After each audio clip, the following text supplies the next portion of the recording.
तो हेलो बच्चों, कैसे हैं आप सब। उम्मीद करता हूं आप सब अच्छे होंगे। तो आज हम class 10 chapter number 1 real number का लेक्चर नंबर 4 स्टार्ट करने वाले हैं। आज हम इस लेक्चर में 4 ऐसे प्रूफ्स पढ़ेंगे जो बोर्ड में बार बार देखने को मिलते हैं। अगर आपने ये लेक्चर ध्यान से समझ लिया तो आप इस कॉन्सेप्ट के सभी क्वेश्चन को आसानी से कर पाओगे। तो चलिए बिना टाइम बर्बाद किए चलते हैं क्वेश्चन नंबर फर्स्ट की तरफ। हमारा क्वेश्चन नंबर 1 है prove that root 5 is an irrational number। हम सबको पता है कि रूट 5 क्या है, एक इरेशनल नंबर है, लेकिन हमको सिर्फ पता है, हमको उसका प्रूफ नहीं पता। तो आज हम इसका प्रूफ पढ़ेंगे। हम इसको करेंगे कॉन्ट्राडिक्शन मेथड से। अब ये कॉन्ट्राडिक्शन मेथड क्या होता है? कॉन्ट्राडिक्शन मेथड में क्या करते हैं हम, जो हमको प्रूफ करना होता है हम उसका अपोजिट एज्यूम कर लेते हैं। मतलब इरेशनल का अपोजिट क्या होगा? रेशनल। हम रूट 5 को रेशनल एज्यूम कर लेंगे, फिर हम मैथमेटिकल कैलकुलेशन करेंगे। आगे जाके हम क्या करेंगे, अपनी अजम्पशन को क्या करेंगे, गलत साबित करेंगे। जब हमारी अजम्पशन गलत हो जाएगी तो हम बोल देंगे कि जो हमारी ओरिजिनल स्टेटमेंट है कि रूट 5 इरेशनल है, वो क्या हो जाएगा, हमारा सही हो जाएगा। तो चलिए करते हैं। हम क्या एज्यूम करेंगे, हम एज्यूम करेंगे कि root 5 assume that root 5 is a rational number. Root 5 क्या है, हमारा रेशनल नंबर है।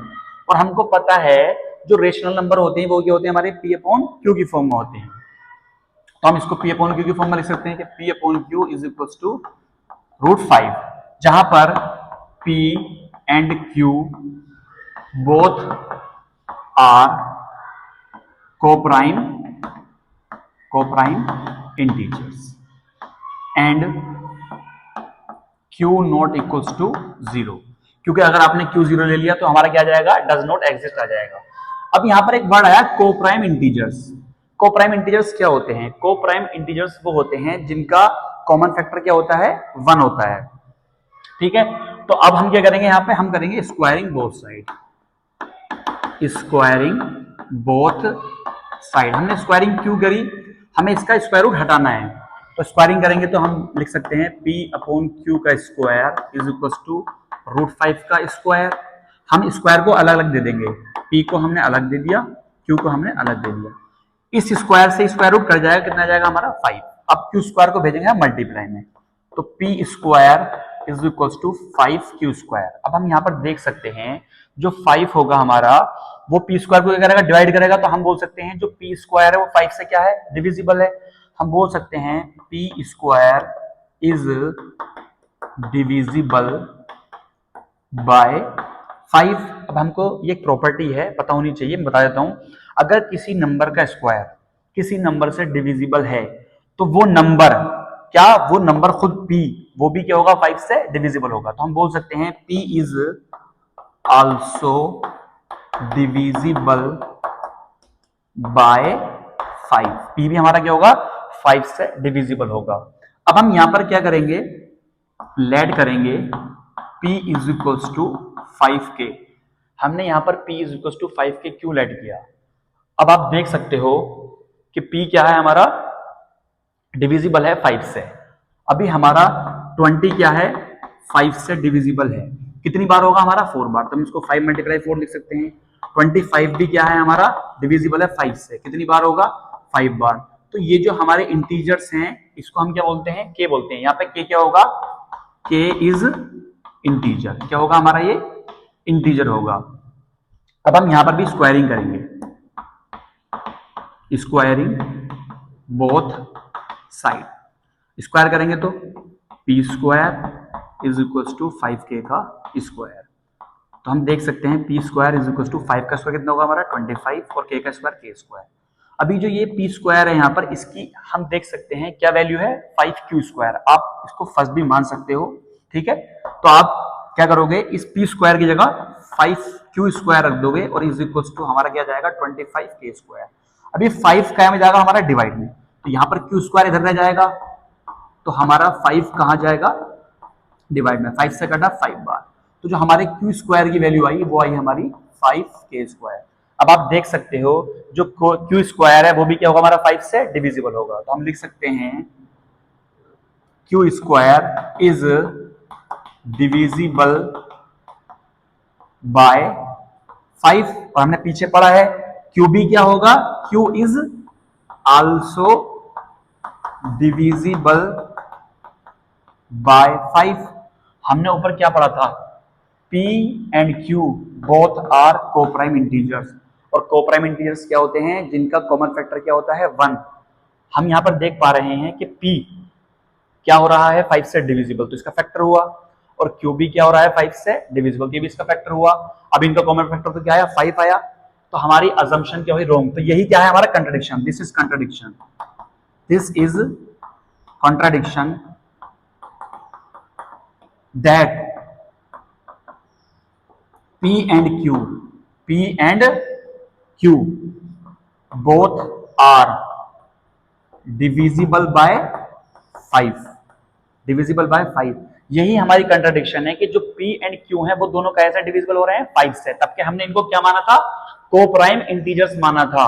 तो हम बोल सकते हैं अवर अजम्पशन, जो हमने एज्यूम करा था वो क्या है, रोंग है, our assumption is wrong. So root 5 is a irrational number. तो ये प्रूफ हमारा हो चुका है। अब हम चलते हैं अपने नेक्स्ट क्वेश्चन की तरफ। अगला क्वेश्चन है हमारा, prove that 3 plus 2 root 5 is an irrational number. अभी ये थोड़ा उससे अलग है, इसको समझते हैं हम। तो हम क्या करेंगे, वही कंट्राडिक्शन मेथड, लेट या एज्यूम भी बोल सकते हो आप, एज्यूम दैट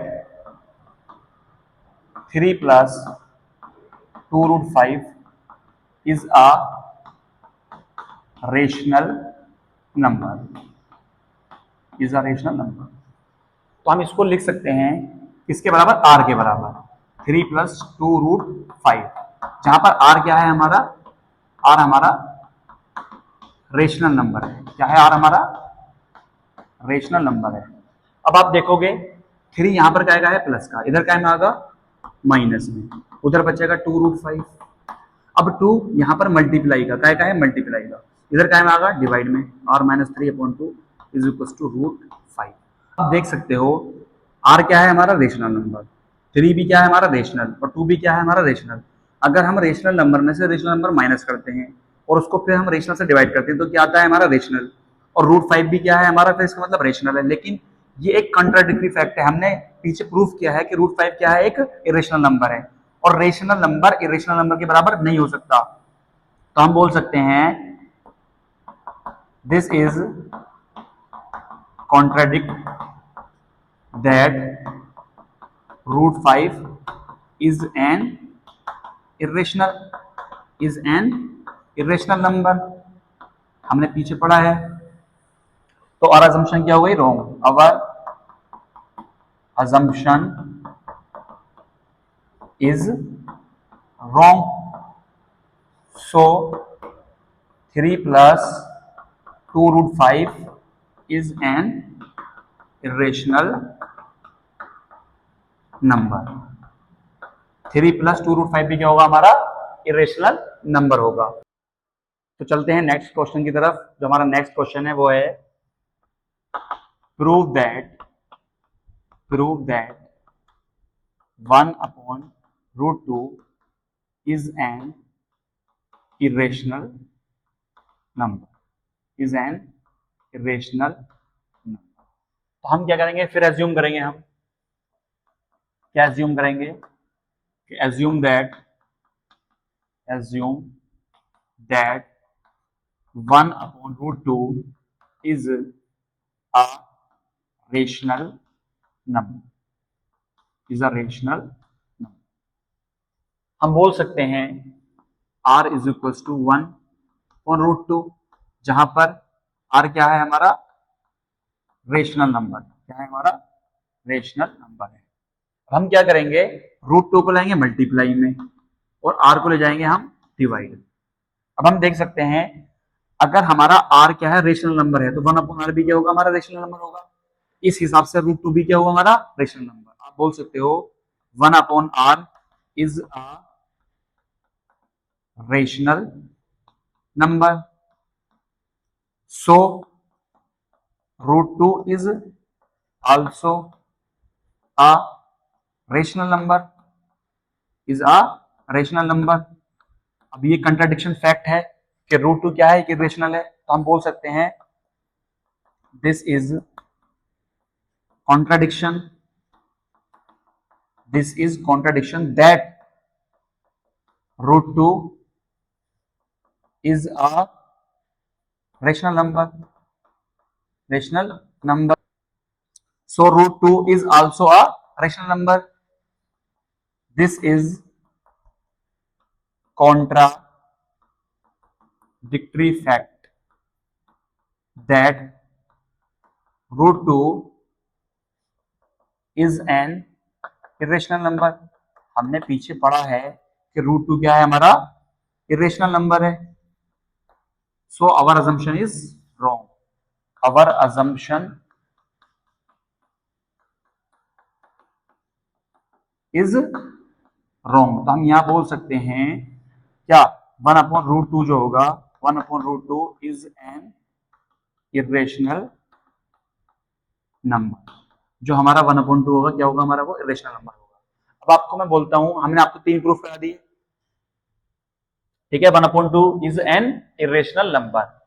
अब हम आपको एक क्वेश्चन देते हैं, आप क्वेश्चन ट्राई करना, prove that √7 is an irrational number.